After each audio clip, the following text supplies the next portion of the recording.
Bismillahirrahmanirrahim. Assalamualaikum warahmatullahi wabarakatuh. Perkenalkan, nama saya Ahmad Ranafisi Sodik. Kali ini saya akan mempresentasikan hasil tugas akhir saya dengan mata kuliah Inovasi Produk Perangkat Lunak dengan dosen pengampu Ibu Dewi Yuliana SKMTI. Kali ini tugas saya adalah pengembangan chatbot untuk mendukung layanan akademik, yang dimana presentasi kali ini adalah sistem manajemen proyek saya. Oke, tanpa berlama-lama kita lanjut saja. Pertama ini ada pengenalan proyek chatbot layanan akademik, meningkatkan aksesibilitas dan interaksi pengguna. Proyek ini bertujuan untuk menciptakan chatbot cerdas yang menyediakan informasi akademik secara real time, meningkatkan efisien layanan, serta memperkuat interaksi antara mahasiswa dan platform LMS berbasis JavaScript. Selanjutnya, key feature of the academic.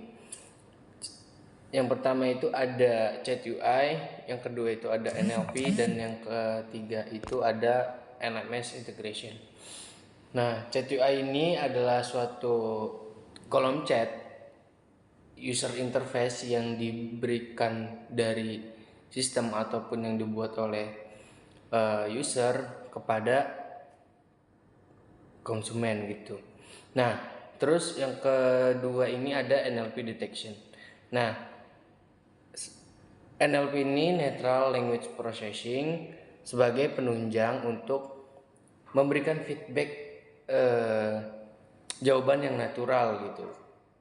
Selain NLP juga di dalamnya juga ada yang namanya OpenAI sebagai library untuk memproses sebagai artificial intelligence-nya. Nah, ini yang ketiga LMS integration, yang dimana LMS integration ini berintegrasi dengan LMS kampus gitu teman-teman.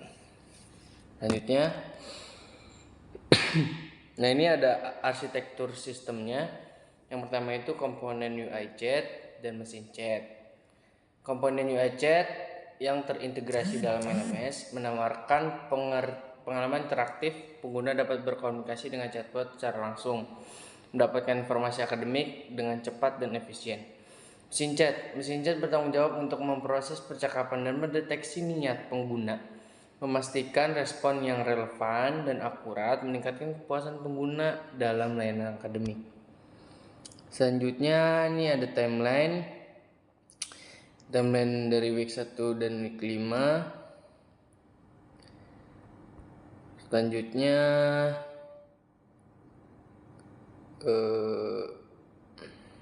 ini ada evaluasi risiko proyek. Yang pertama itu ada ketidakstabilan API, lalu yang kedua itu misinterpretasi dari NLP, yang ketiga itu ada kebocoran data. Ini masih dalam tahap pengembangan dan ini juga termasuk ke dalam tahap prototype, jadi belum masuk ke dalam tahap maksimal gitu ya teman-teman. Nah, dari project return on investment di sini mendapatkan 44%, yang dimana kalkulasi itu berkurang untuk dalam jangka waktu 6 bulan, demonstrasi finansial dan viability. Nah, ini juga termasuk dalam efisiensi anggaran yang misalkan dari kampus yang tidak terintegrasi dengan LMS. Gitu. Selanjutnya ada user retention rate. Nah, user retention rate ini mencapai 70%. Indikasinya adalah kebanyakan dari user itu menggunakan chatbot. Nah, jadi sangat berguna banget nih chatbot ini untuk dalam mengakses LMS gitu. Kebanyakan kan kita nggak pernah atau sedikit sulit untuk mencari informasi yang ingin kita tahu di LMS, misalkan jadwal kuliah, pembayaran SPP, dan lain hal sebagainya. Selanjutnya itu peningkatan berkelanjutan. Di sini itu ada ada 5 yang harus ditingkatkan gitu improvementnya. Yang pertama itu waktu respons. Nah, memastikan waktu respon chatbot cepat untuk meningkatkan penggunaannya dan kepuasan pengguna. Yang kedua itu ada tingkat fallback, menganalisis seberapa sering chatbot tidak dapat merespon pertanyaan dengan tepat dan menyesuaikan. Terus yang ketiga itu ada umpan balik pengguna, yang dimana sebagai user ataupun pembuat itu harus mengumpulkan umpan balik pengguna secara rutin untuk meningkatkan fitur dan pengalaman yang lebih mantap lagi. Selanjutnya yang keempat itu ada tingkat keberhasilan intent, mengukur keberhasilan chatbot dalam memahami dan memenuhi permintaan penggunaan secara akurat. Selanjutnya itu ada CSAT, mengukur kepuasan pengguna melalui survei untuk menentukan pengalaman mereka menggunakan chatbot. Selanjutnya, nah ini strategi keberlanjutan jangka panjangnya. Yang pertama itu ada mempertahankan akurasi. Yang kedua itu ada peningkatan fitur secara bertahap, step by step. Lalu yang ketiga itu integrasi dengan sistem lain. Nah, mempertahankan akurasi ini tujuannya untuk menjaga relevansi, teman-teman. Nah, kenapa perlu dilakukan? Karena pemeliharaan data akademik yang akurat dan terkini agar pengguna selalu mendapatkan informasi yang valid dan dapat diandalkan. Selanjutnya ada peningkatan fitur bertahap.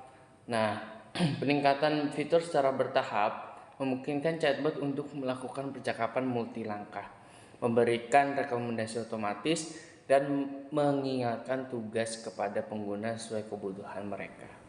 Lalu yang ketiga ada integrasi dengan sistem lain. Tujuannya itu untuk integrasi chatbot dengan sistem lain seperti sistem informasi siswa atau portal mahasiswa dan perpustakaan digital yang akan memperluas fungsionalitas chatbot ini dan meningkatkan pengalaman pengguna secara keseluruhan. Nah, sudah berakhir teman-teman untuk PPT-nya ya. Saya akan mengirimkan atau menunjukkan sebentar.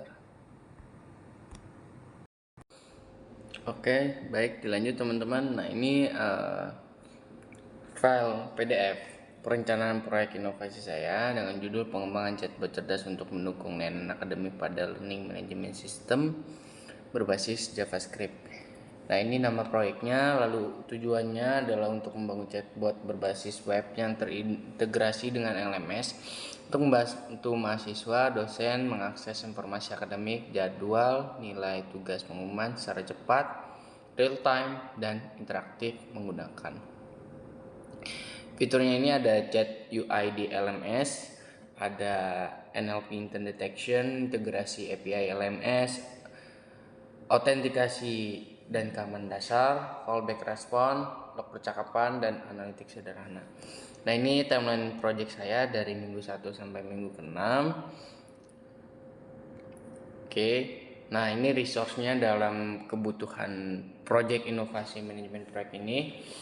Yang pertama itu ada project manager, front-end developer, back-end developer, NLP engineer, QA tester, UI UX design. Nah, terus toolsnya ada Trello, VS Code, TensorFlow.js, Postman, dan MongoDB. Selanjutnya akan saya kasih tahu yang berikutnya. Oke teman-teman, ini sudah masuk ke dalam board management yang saya gunakan memakai Trello. Sini saya membuat backlog, to do in progress, dan testing done, yang dimana ini berguna untuk memelihara waktu atau membuat rancangan waktu di 2 hari ke depan atau 1 minggu ke depan untuk membantu pengembangan chatbotnya ini, gitu teman-teman. Nah, ini ada evaluasi resiko proyek. Yang pertama itu resiko pertama ada API LMS tidak stabil dan memang berubah endpointnya, dan kadang NLP-nya juga salah gitu. Nah, terus dampaknya itu integrasinya gagal, fitur utama tidak jalan, terus probabilitasnya juga sedang, dan mitigasinya kelanjutannya adalah membuat adapter layer plus dokumentasi endpoint plus mockup API untuk testing. Nah ini kategori levelnya itu high ya, memang yang tinggi gitu. Nah ini perlu ada kombinasi sih dari front end developer sampai back end developer. Nah yang kedua itu ada NLP salah memahami bahasa atau tidak baku atau ambigu. Nah dampaknya ke jawabannya itu meleset, user nggak puas gitu. Nah dalam kali ini mitigasinya adalah ditambahkan dataset, sinonim, fallback, dan klarifikasi pertanyaan begitu. Jadi ada pertanyaan yang memang sudah dibuat default dari apa ya namanya, sudah ketika tidak ada jawabannya dia akan dikembalikan ke default. Lalu ada kebocoran data, ini masih resikonya masih tinggi banget. Terus mitigasinya itu yang membuat token out, RBAC, enkripsi, audit log, batasi data yang ditampilkan, caching, dan rate limit. Nah, lalu yang keempat itu ada beban server naik. Ya, memang saat kendala untuk membuat seperti ini, beban server naik, apalagi kita belum ada server eksternal, masih memakai server lokal yang di device. Akibatnya adalah responnya lambat, pengalamannya buruk gitu. Nah, terus kelanjutan dari mitigasi ini adalah kita melakukan caching, rate limit, query-nya kita optimasi, kita rendering, lalu monitoring performa. Nah, selanjutnya ada chat UI, mengganggu UX LMS, ya betul. Pengguna enggan pakai dampaknya. Terus selanjutnya kita melakukan mitigasi UI kita minimaliskan, opsi hide dan minimize, uji usability. Dan yang keenam ada data jadwal, nilai tidak sinkron. Dampaknya itu jawabannya salah, akan di fallback ke dalam mode itu. Lalu kita akan melakukan perencanaan untuk perbaikan, yaitu validasi sumber data, timestamp data secara real time, terus notifikasi data terakhir diperbarui gitu. Selanjutnya saya akan memberitahu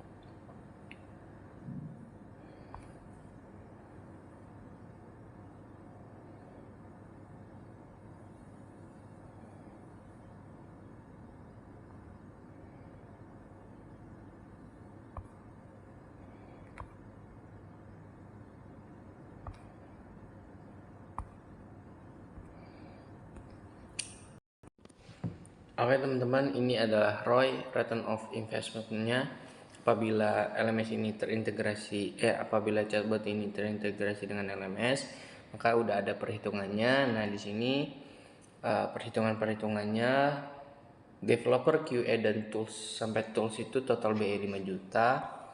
Nah, kita dapat hemat waktu admin akademik 2 jam per hari, dikali 20 hari artinya 40 jam. Nilai jam kerja admin contoh misalkan 30.000 per jam, lalu disamakan dengan 40 dikali 30.000, dapat hasil di 1.200.000 per bulan. Nah, manfaat 6 bulan adalah 7.200.000. ROI 6 bulan, manfaat biaya dikali 100%. 7.200.000 dikurang 5 juta per 5 juta dikali 100, artinya kita mendapatkan saving 44%. Lumayan banget kan? Nah, ini hasil kepuasan yang kita uji coba kepada user ya. Gitu teman-teman. Ini mendapatkan 70%, artinya masih cukup baik untuk penggunaan si user gitu dalam experience-nya. Sini ada user satisfaction, kita mengeluarkan 5 pertanyaan dengan menggunakan kuesioner gitu. Ini ada nilai respondennya yang di rata-rata 4,365 per 5. Artinya masih cukup baik juga untuk responden terhadap si chatbotnya ini. Nah, ini yang harus dilakukan ketika teman-teman baca. Nah, ini strategi memberikan inovasi jangka panjang. Gitu ya teman-teman. Terima kasih yang sudah meluangkan atensinya untuk menonton video ini. Saya akhiri, kurang lebihnya mohon maaf.